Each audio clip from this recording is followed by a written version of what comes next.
Ang tubig. Maamo sa balat.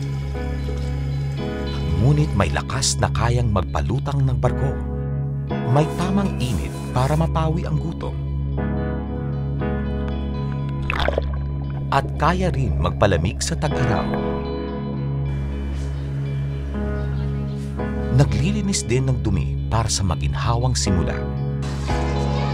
Ngunit higit sa lahat, ang tubig ay nagbibigay buhay.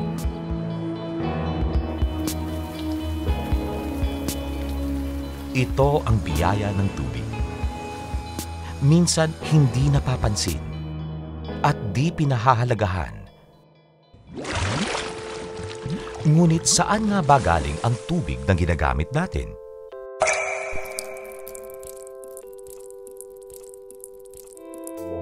Ang tubig ay bahagi ng isang cycle or siklo. Mula sa mga ulap. Ang tubig ulan ay maraming pinagdadaanan hanggang makarating sa mga ilog at dagat. At sa bawat pagsikat ng araw, babalik ang tubig sa mga ulap at muling babagsak sa lupa. Sa pangangalaga ng mga ilog at watersheds, nakasisiguro tayo sa supply ng tubig. Ang water cycle na ito ang nagdadala ng tuloy-tuloy na supply ng tubig mula sa ulan na napupunta sa watersheds, dadaloy sa mga ilog at magpupuno ng ating mga dam.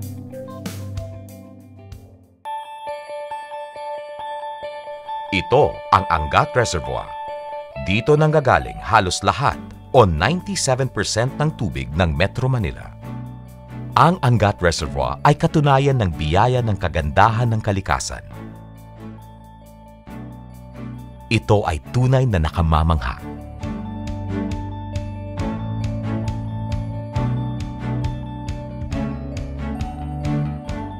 Ang Angat Dam sa Norsagaray, Bulacan ay isang multi-purpose dam na ginawa para ipunin ang tubig para sa iba't ibang gamit, para sa domestic o gamit pambahay na tubig, para sa irigasyon na pananim, at para sa hydroelectric power. Mula sa Angat, ang tubig ay pinararating sa Ipo Dam, kung saan dumadaan ang tubig sa mga tunnel at aqueduct papuntang Lamesa Dam.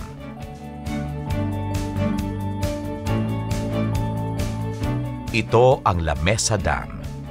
Ang reservoir na ito ay naglalaman ng higit 50 million cubic meters ng tubig. Ang Lamesa Dam ay nagiging primary settling basin kung saan ang mga mabibigat na butil o partikulo ay hinahayaang lumubog sa ilalim. Mula sa Lamesa Dam, ang tubig ay umaagos papunta sa mga water treatment plants. Ano nga ba ang water treatment plants?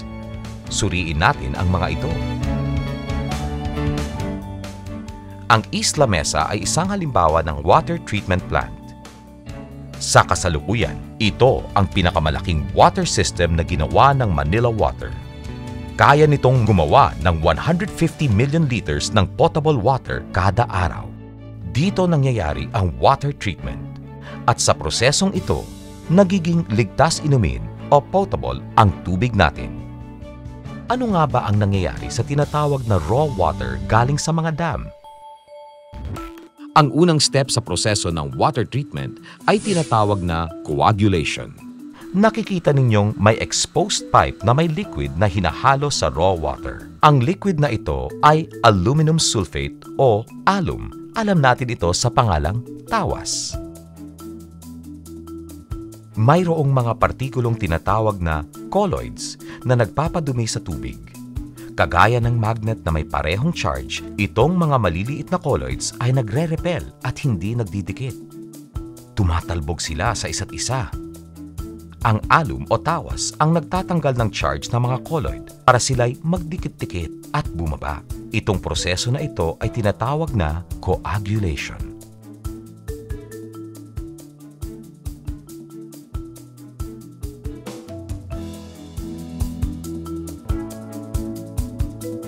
Ang pangalawang step ay halos kagaya ng unang step. Pero ngayon, sa halip na alum, ang dinadagdag sa tubig ay polymer. Ang mga floating pinhead flocks ay nagdidikit-dikit kapag nahalo ang polymer sa tubig, itulad ang polymer sa Velcro. Habang parami ng parami ang mga partikulong dumidikit sa polymer, palaki rin ito ng palaki. Habang lumalaki ang mga partikulo, mas bumibigat sila. At dahil sa mabigat na sila, mas madali na silang lumubog. Ang mga partikulong nagdidikit-dikit ay tinatawag na flocks. At ang prosesong ito ay tinatawag na flocculation. Pumunta naman tayo sa susunod na step. Ito ay tinatawag na sedimentation. Ang tubig ay dumadaloy sa ilalim ng mga sedimentation basins paakyat sa mga tube settlers. Habang paakyat ang tubig, ang mga nakatagilid na tube settlers ay nagsisilbing pananggalang kung saan naiiwan ang mga natitirang flocks at muling dumulubog. Ang malinaw na tubig ay umaakyat at ang resulta nito ay clarified water. Pumunta naman tayo sa pang-apat na step, ang filtration. May isang buong building dito sa Isla Mesa para lang sa filtration. Ang clarified water ay dumadaloy sa mga filter beds. Ngunit meron pa ring mga naiiwang maliliit na partikulo at bakterya sa tubig. Sa Isla Mesa Water Treatment Plant, ang mga filter beds ay gawa sa isang layer ng silica sand. Ang silica sand ay mainam gamitin upang masala at matanggal ang mga naiwang maliliit na partikulo sa tubig. Ang huling step ay tinatawag na chlorination. Dito, dinadagdag ng chlorine bago nilalabas ang tubig. Ginagawa ang step na ito para makasiguradong disinfected ang tubig. Ang mga makinang ito ay nagmomonitor ng dami ng chlorine. Tingnan ang kulay yellow-green na substance. Ito ang chlorine sa anyong gas. Ang step na ito ay ginagawa upang masiguradong ligtas inumin ang tubig na umaabot sa iyo. At paano umaabot ang tubig sa iyong gripo? Ang mga malalaking primary line o linya ng tubig na galing sa mga treatment plant ay dumadaan sa ibabaw o ilalim ng lupa at sa mga ilog upang madala ang tubig patungong mga reservoirs at storage tanks sa tulong lamang ng gravity. Ngunit papunta sa mga matataas na lugar, dumadaan ang tubig sa mga pumping station para makapasok ito sa mga reservoirs at storage tanks. Nilalagay ang tubig sa reservoirs o storage tanks bago umabot ito sa iyo. Ang holding tank na ito sa N Domingo ay may kapasidad na makaipon ng tubig na makakapuno ng 44 Olympic-sized swimming pools. Mula sa mga storage tanks, ang treated water ay dumadaloy sa mga pipe network o tubo sa ilalim ng syudad. Mula sa mga pipe network, ang tubig ay lalabas sa service pipe patungo sa mga metro ng tubig bago ito dumaloy papasok sa mga bahay.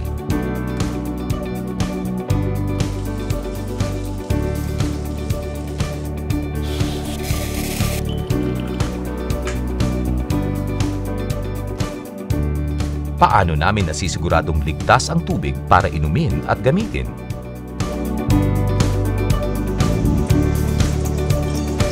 Ang mga laboratorio namin ay may world-class accreditations, recognitions, at standards. Ito ay garantiya na sinisigurado naming mabigyan ka ng ligtas at malinis na tubig.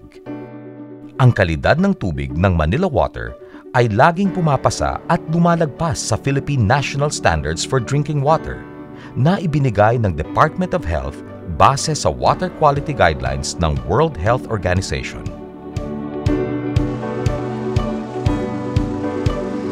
Kasama sa pagsusuri na ginagawa ng aming laboratorio ay ang pang-araw-araw na pangongolekta ng mga sample ng tubig na galing sa iba't ibang lugar, treatment plant at mga barangay.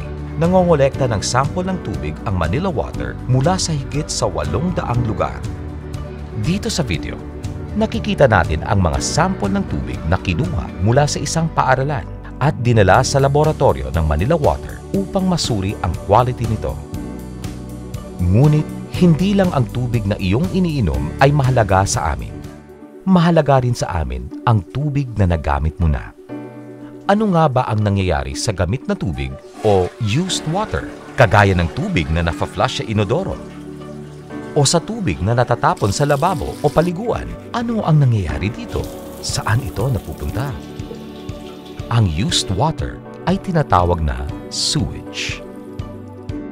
Mula nang nakuha ng Manila Water ang East Zone Concession noong 1997, nakapagpatayo ito ng dalawang uri ng used water treatment plants, ang septage at sewage treatment plants. Sa mga bahay na may septic tank, ang mga sludge o malaputik na biomass na naiipon sa septic tank ay kailangang kolektahin ng mga desludging truck at dalhin sa septage treatment plant. Sa mga sewage treatment plant, nililinis ang used water. Kinokolekta ang damit na tubig sa dalawang paraan. Para sa mga bahay na nakakonekta sa mga sewer lines, ang tubig ay dumidiretso sa mga sewage treatment plants. Para sa mga lugar na wala pang sewer line, ang used water ay dumadaan sa mga drainage lines. Kinukuha ng Manila Water ang used water mula sa mga drainage lines sa halip na dumiretso sa mga ilog. Ang used water ay napupunta muna sa mga sewage treatment plants. Ito ay isang halimbawa ng sewage treatment plant. Ito ay nasa East Avenue sa Quezon City. Ang used water o sewage na nililinis dito ay galing sa mga bahay na nakakonekta sa mga sewer lines. Mapapansin mong malabo ang tubig dito. Ito ay dahil used water ito at hindi raw water.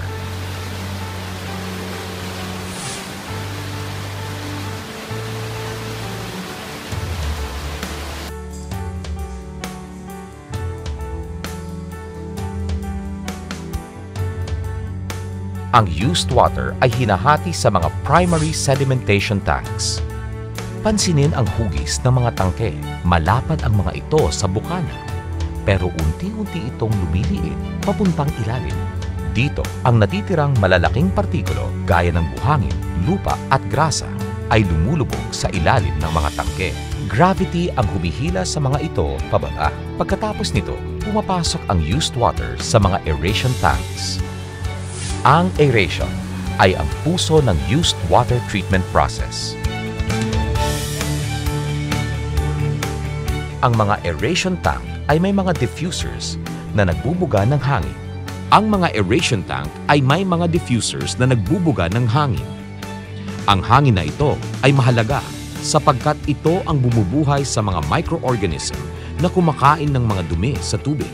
Ang mga microorganism na ito ay mahahanap sa mga malaputik na biomass na tinatawag na activated sludge. Bago tayo pumunta sa susunod na proseso, ano nga ba ang tinatawag na activated sludge? Ang activated sludge ay ang pinaka-importanteng elemento sa proseso. Dahil sa oxygen, nabubuhay ang activated sludge. Kailangang panatiliing buhay ang activated sludge dahil ito ang kumakain sa mga dumi na matatagpuan sa used water. Pagkatapos ng aeration, dumadaan ang tubig sa secondary sedimentation. Tingnan ang nangyayari dito gamit ang clear cone. Ang malapot na sludge ay humihiwalay sa tubig at bumababa dahil sa gravity. Pagkatapos ng secondary sedimentation, ang ibang sludge ay binabalik sa mga aeration tank upang siguradong may sapat na sludge na kakain ng dumi sa used water. Ang sludge na ito ay nagiging activated sludge na binubuhay ng oxygen. Ngayong alam na natin kung ano ang sludge, pumunta naman tayo sa susunod na proseso ng used water treatment process. Ang disinfection. Dinadagdagan ng chlorine ang tubig bago ito ibalik sa mga ilog. Simple lang, di ba? Ngunit paano kung ang bahay mo ay may septic tank? Ang mga bahay na hindi nakakonekta sa mga sewer lines ay may septic tank. Ang mga tangke na ito ay kailangan linisin gamit ang prosesong desludging. Dito nag-uumpisa ang proseso ng septage treatment.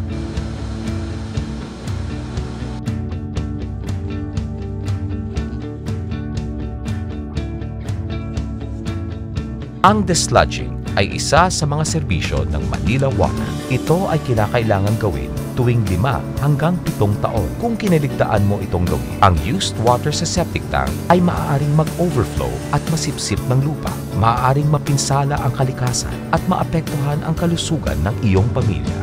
Pagkatapos ng desludging, ang septage ay dinadala sa mga septage treatment plant ng Manila Water na nasa FTI Taguig at San Mateo, Rizal. Ang septage ay dumadaan sa proseso ng septage acceptance. kung saan hinihiwalay ng mga metal screens ang mga malalaking dumi mula sa tubig. Ang septage ay hinahaluan ng polymer sa prosesong tinatawag na dewatering. Naaalala mo ba ang polymer na ginagamit sa water treatment? Kagaya ng polymer sa proseso ng water treatment, ang polymer dito ay nagsisilbing binding agent upang mahiwalay ang mga natitirang solid particles mula sa liquid. Ang mga solid particles ay nagdikit-dikit na parang lupa. Ito ay dumadaan sa treatment upang magamit bilang soil conditioner. Ang nahiwalay na tubig naman ay dumadaan sa parehong proseso na nagaganap sa mga sewage treatment plants. Naaalala mo ba ang aeration, sedimentation, at disinfection? Ang nalinis na used water ay handa nang ibalik sa mga ilog na dumadaloy sa mga malalaking anyo ng tubig gaya ng Manila Bay at Laguna de Bay. Ito ay Class C na tubig na ligtas na para mamuhay ang mga yamang dagat.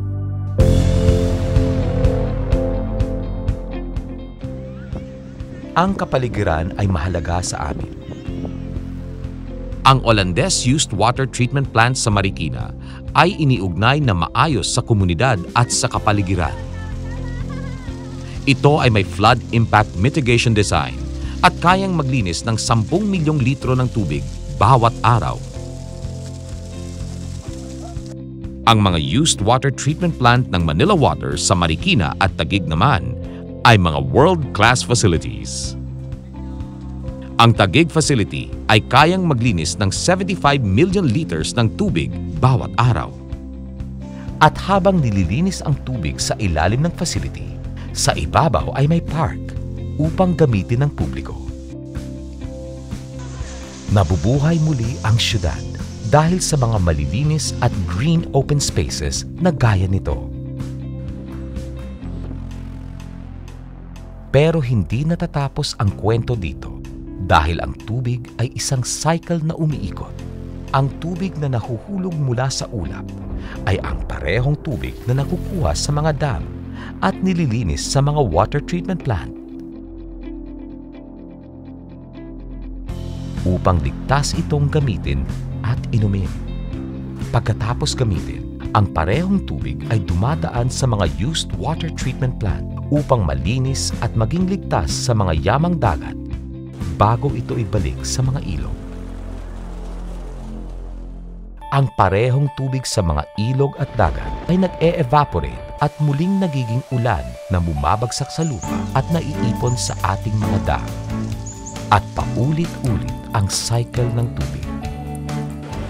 Ito ang biyaya ng kalikasan. Ang paglinis ng raw at used water ay dulot ng kagalingan ng siyensya.